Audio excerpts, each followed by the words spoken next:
Hello, WWE fans, TYT sports fans. It's me, Josh G, here with your recap of WWE Battleground. We are officially in the post-draft era.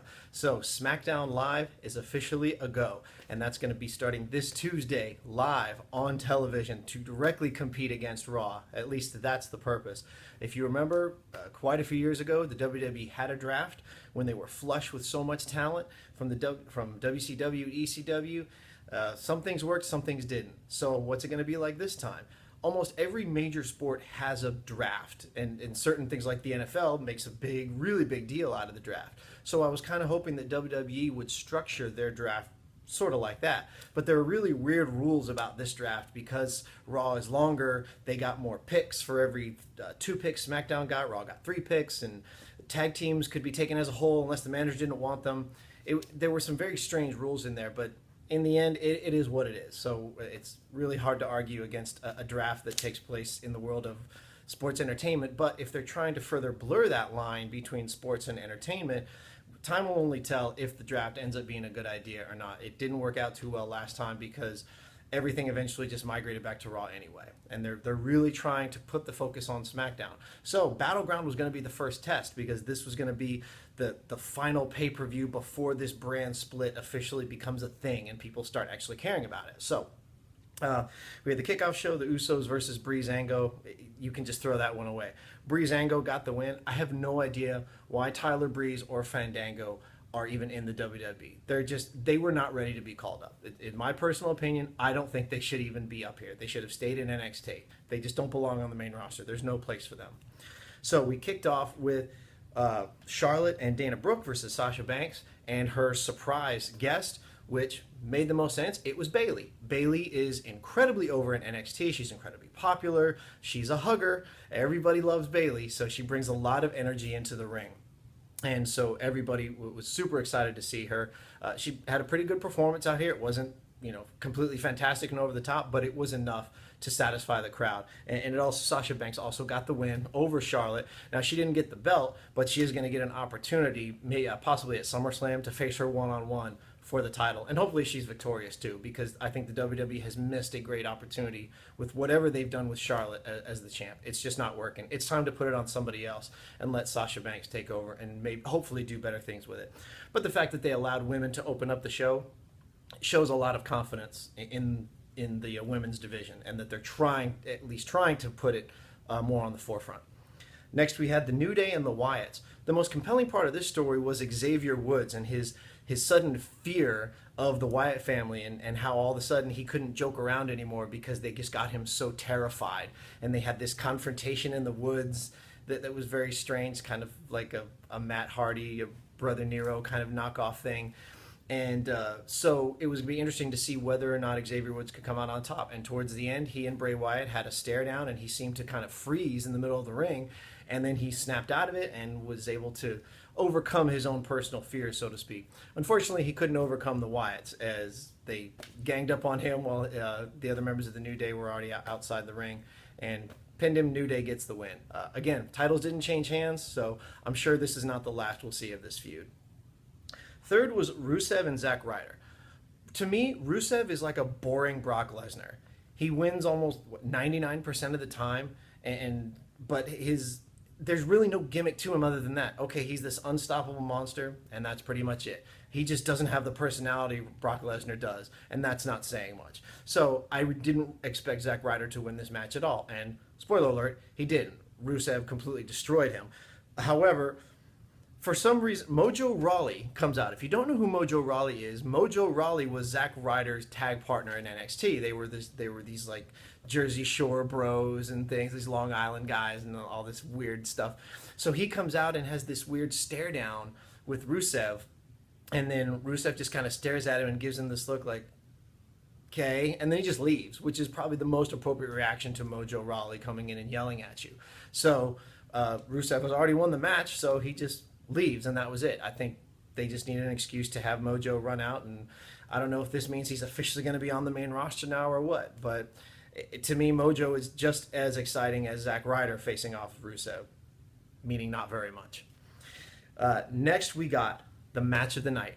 I called it the match of the night at 9:18 p.m., and and this was right after it had finished, and I was proven correct because everything was downhill, at least in terms of match quality after this, after Sami Zayn versus Kevin Owens. Granted, this is about the millionth time they've wrestled each other, but they are gold together. They are just fantastic. There's just a real sense of emotion and passion when they wrestle each other. The brainbuster that he hit that Sami Zayn hit on the apron on Kevin Owens was incredible. They had so many of these good spots, just back and forth, back and forth. I want them to form a tag team, kind of like Edge and Christian. That's how I want this to end. And hopefully by SummerSlam, they're a tag team who can insert themselves into the tag team division. They would be phenomenal as a team together. So I hope WWE is listening. Give them a tag spot. They would be amazing. Next, we got what's the breather match, because now everyone catches their breath after this incredible Zayn and Owens match, and we get Becky Lynch versus Natalya. Not a very exciting match, not too many exciting spots. Natalya comes off for the win, and that was pretty much it. Everyone was still so high off of watching Sami Zayn beat Kevin Owens, and so I kind of felt bad for these ladies because there was just no way you could follow that match. No way at all. Then we had the Darren Young versus The Miz, this whole make Darren Young great again. Bob Backlund's been training him, and it had a very weird finish. I'm not sure if it was ended on a DQ or a countout. I don't know, because it just had some very strange things. The bottom line is Darren Young didn't win, and so he didn't get the Intercontinental title. What I want them to do is bring some legitimacy to titles like that, like the Intercontinental belt, the United States Championship. You have to do something different in order to make people care about these championships. The John Cena Open Challenge for the U.S. belt, that made people care about that title. When Daniel Bryan had the Intercontinental belt, people actually cared about it because they loved Daniel Bryan. There has to be a way to do that here. The Miz is a great heel, but as of right now, no one really cares that he's the Intercontinental Champion. So they got to find some way to make it legitimate.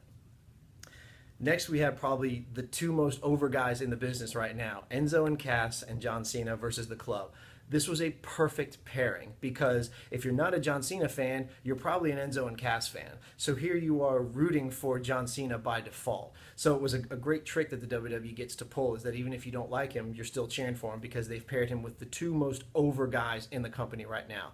Enzo is this amazing New Jersey Tasmanian devil, just on fire in the ring, and there's a reason why they give him so much mic time. Even on a pay-per-view, it's unusual to give someone that much freedom and that much time on the mic, but he's just so good. Everything that comes out of his mouth is so spitfire, and the crowd eats it up. You get their money's worth just by watching him speak, and it's fantastic.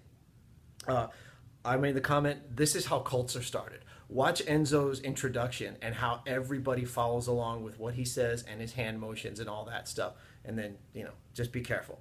Had a great match, great spots. You put him against somebody like the Club, another legitimate team of guys who have a great history together. I said this is probably one of the few times when all six men in the ring are over. Everybody is liked by at least a good majority of the fans, liked and respected. So you're definitely going to get something fantastic out of this. They all had great chemistry together. Fantastic match. Cena, Enzo, and Cass come away with the win. Cena, because he's Super Cena, of course, he has to get the pinfall, and he gets the credit for it, but still, Enzo and Cass had a strong showing. Fantastic. Next, we had the Jericho highlight reel with Randy Orton coming back after 9 months off with a shoulder injury.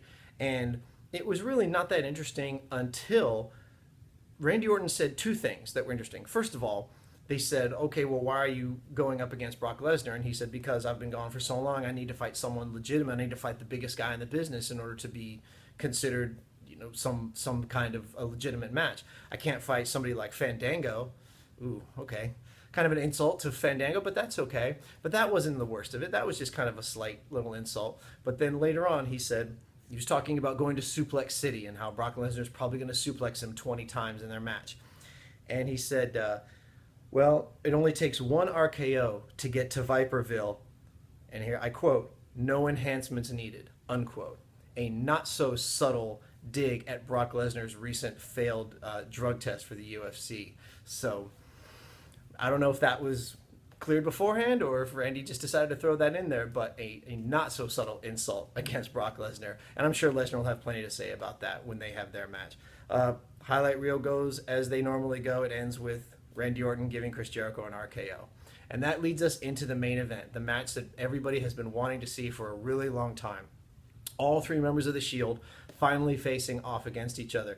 At stake is which brand, Raw or SmackDown Live, is going to have the most important title in the WWE. Who is going to have the champion? So we had Roman Reigns, Dean Ambrose, and Seth Rollins all going against each other. I would say Reigns, this was his first match back since the suspension, and obviously the crowd couldn't care less that he was there. Huge, epic boos. And this was a Washington, D.C. crowd that was into the entire show. Reigns comes out with this epic heel beard. I thought he looked great. Crowd just boo. I mean, it's got to feel bad. He just, I get it. This time they got to have some legitimacy to boo him because of what he did. But still, that's got to hurt. Rollins, I said he looked like a Hershey's Kiss because he was dressed in some weird silver and black kind of getup everywhere. So match goes on. There were great spots back and forth. All three men took some great bumps outside the ring, inside the ring. In the end, I had predicted that Rollins has to take the fall. Reigns. Reigns is going to have to take the fall here. He's the one coming back from the suspension. He's just going to have to dig himself out of a hole for a while. That's just going to be the way it is. That's just it.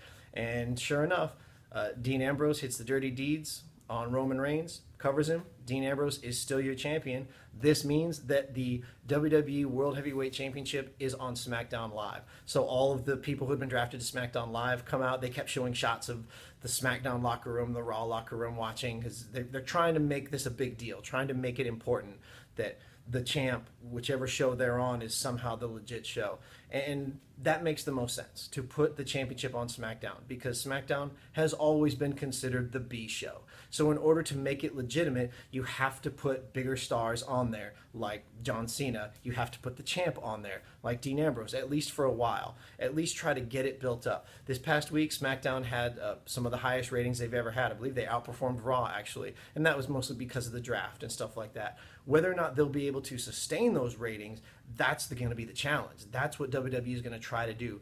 Make you watch 5 hours, at least 5 hours of wrestling a week. And that's not including NXT shows and things like that. So can they get your attention for 3 hours on Monday and 2 hours on Tuesday? I think it being live definitely helps with that, because now I can't just go on the internet and find out the results. I actually have to watch it. And if they start having legit storylines take place on SmackDown, which was never done before, SmackDown was always just the throwaway show. Nothing significant ever happens. Everything happens on Raw. So if they start doing it on both shows, then we could be in for some fantastic television. So what do you guys think? Did you watch Battleground? What did you think? Do you agree? Did you like the results?